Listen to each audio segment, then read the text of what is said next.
Sabihin mo nga sa akin yung totoo. Ano nangyayari kay Risa? May tinatago ba kayong dalawa sa akin?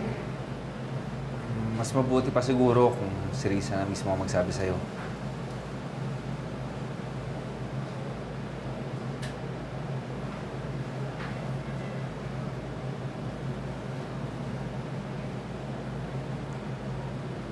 Ika, nandito ka. Salamat.